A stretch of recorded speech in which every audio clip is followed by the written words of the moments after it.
I got caught smoking pot when I was 14 by my dad.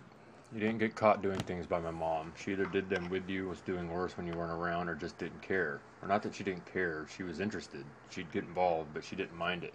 Actually, I think she enjoyed it. For one thing, she knew she could talk me into shit when I was stoned. I'd be holed up in my room listening to music and drawing, and she'd knock real softly, be like, "Hey kid, you want to make a store run? I was thinking of doing those nachos for dinner with the Spanish rice and guaca." I'd be like, "Yeah, yeah, yeah. Just a second." I'd come out grinning, and then she'd be grinning, and she'd hand me some cash. "Get some Dr. Peppers, too." "Okay, what about those pies? You want some pie, Ma?" "Do your worst, kiddo." Other times I'd get the knock, but she wouldn't say anything. She knew how to bait a trap. I'd creep up and put my ear to the door, slowly reach for the knob, and then spring all at once to poke just my head out into the hallway. She'd be standing there clutching a drawstring bag with both hands the way a schoolgirl would a stack of books. I'd be all wide-eyed, and then she'd be all wide-eyed, peering at me as if to say, "Please." "Just a second." I'd grab a cigarette and my Dr. Pepper from my room, and then we'd meet up in hers. My ma kept her tarot cards and a variety of other things, crystals, birthstones, feathers, etc., and so forth, in these Crown Royal bags she'd take home from work. She was a bartender in those days, and a seer on the side. I guess the purple cloth and golden drawstrings gave those bags an accent of mysticism and like reverence. She'd bring over her grumpy regulars and tipsy girlfriends and charge a flat rate 20 to do their charts and read palms. She'd talk about the Gnostic Gospels and spirit guides, and depending on the vulnerability of her client, would sometimes get into the topic of communication with or making contact with the dead. This part particularly irritated me, and she knew not to talk to me about it when I was clear-headed. When I was high, though, things were different. Not that I was any more inclined to take that shit seriously, but smoking made me nice. I could put the whole debate aside and just indulge her. I loved my mom after all. She was really short and weird, and what better way to bond with her son than to project into his future? She only ever had the most special of fortunes set aside for me. So I'd sit across from her and we'd discuss all things cosmic, and of course it tended to manifest the more down-to-earth affairs of our lives as well. She'd tell me a little more about whatever dude I'd caught on to barking up her tree, and I might concede to having smooched this or that young lass, as she called them, who'd been calling the house. My ma and I got along pretty well.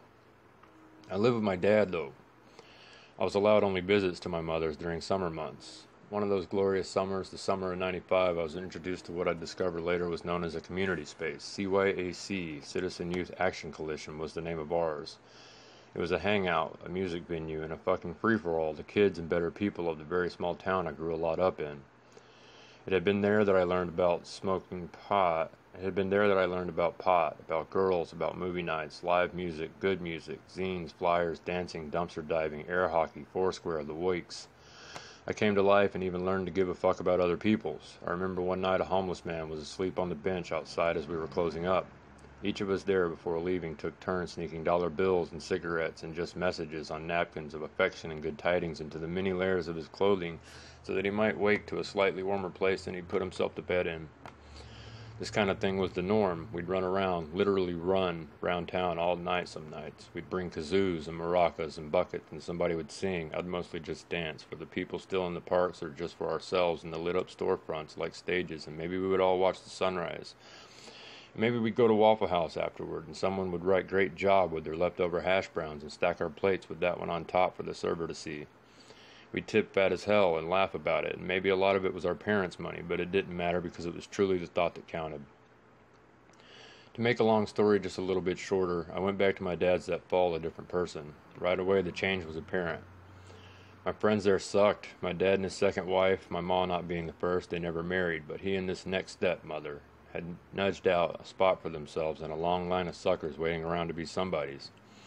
We lived in a subdivision. It had some name, like a vague reminder of a promise made to the folks who bought into it. Soaring Heights or Hilltop View, Horizons, whatever. You were left the impression you were onto something while you ran yourself and your families hand in hand into a gauntlet fucking misery machine. Maybe one or two of the less focused significant others or meeker children got bumped off, but who needed them? Paradise Crest was an elite dream.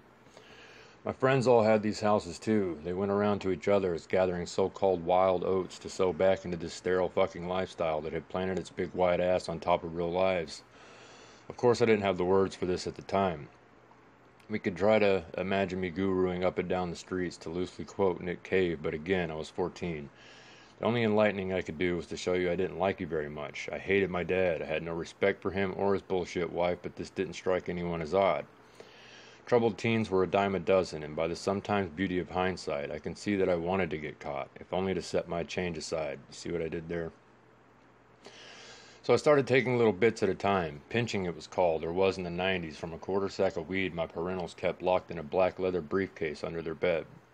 Oh, the secrecy, not to mention arrogance, to think they could draw a line between me and all things not suitable for children with a row of 6 numbers and a little keyhole. The time from when I knew it was there until the time I began to raid it lasted all of 48 hours. 2 after-school sessions failing miserably with a bobby pin before I dialed in 12/13/63, my father's birthday, and leveled the playing field. I won't divulge what all I saw. I mean, some of the stuff in the briefcase, some of it was... There were a lot of naked pictures of my stepmom. And I can admit to some of the expressions being out of my depth at the time, but by no means was I impressed. They did their thing, I was going to do mine. I'd borrow the one-hitter from in there, pack it with their weed, and go sit in a lawn chair by the damned in-ground swimming pool. I'd get high and look around at all the fences and squared shrubbery in my neighborhood. The sharp turns and pristine avenues like a maze crafted for lab rats. Shall I sip at the water bottle? I'd want to, go swimming, but never could for having to watch one of the roads more closely than the others. My dad would go out at night, trying to hump-start his music career. I knew he cheated on his wife because he'd pulled the same shit with the last one. Both women had had night jobs. My dad would suddenly have to go out after they left to work to what he called check on an out-of-town gig. Before he would leave me alone, he'd do this song and dance. In bed by 9:30, stay inside, stay out of the fridge, no phone, etc. I'd be standing there just a few inches shorter than him, fully dressed and wide awake, wondering, how did you miss all of this? I was right there. He could talk to me, but I had to just, okay, man.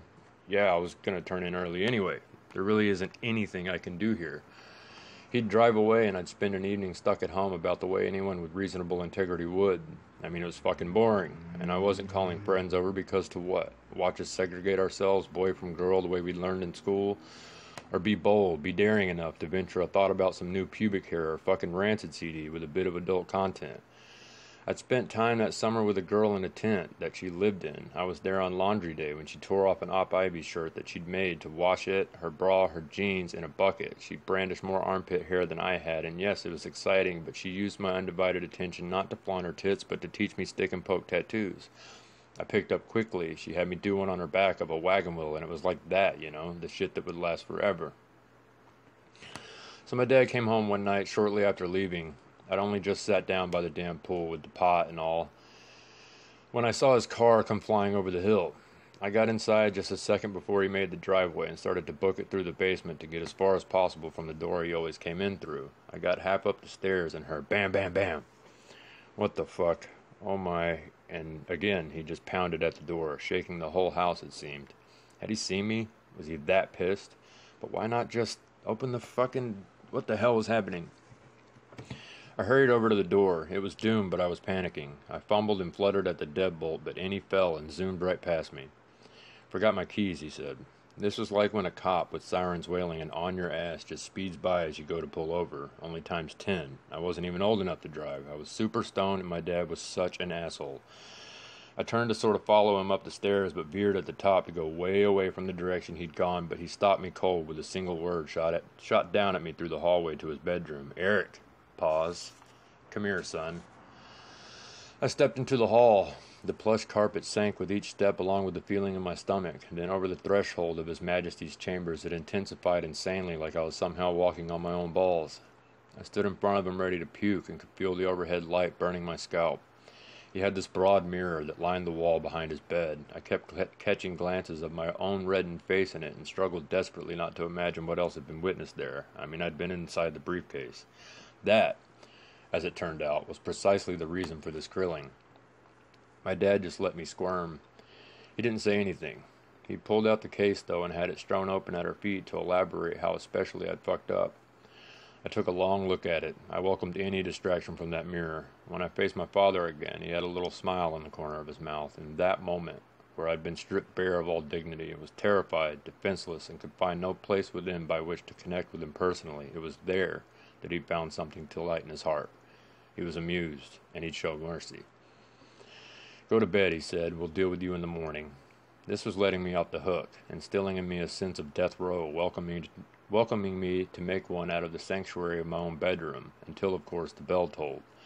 You'll never know what all I went through that night. I mean, Jesus. Twice separated parents, raging hormones, withdrawal from friends, naked stepmoms, paranoia. He ruined my high.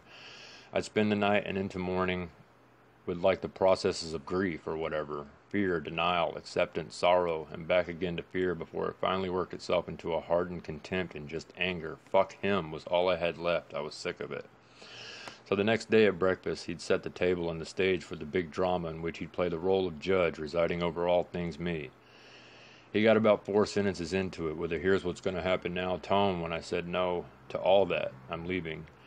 It more or less defined how the rest of the evening would go. He did all he could to break me down again, to test my resolve. He was physically violent. He destroyed my belongings. He raged, and my teenage frame trembled, but inside I was amused, as he'd been. The last thing I could care enough to say to him was, "Can you be a dad now and just deal with this?" I held him responsible. He left me no choice, so could he please just buy the ticket and take me to the fucking bus station? I had in my hands the strap of an empty backpack and my skateboard. He'd smashed my guitar over my screen printing inks and had splatter painted everything else I had. Clothes, blankets, my comic books, you name it.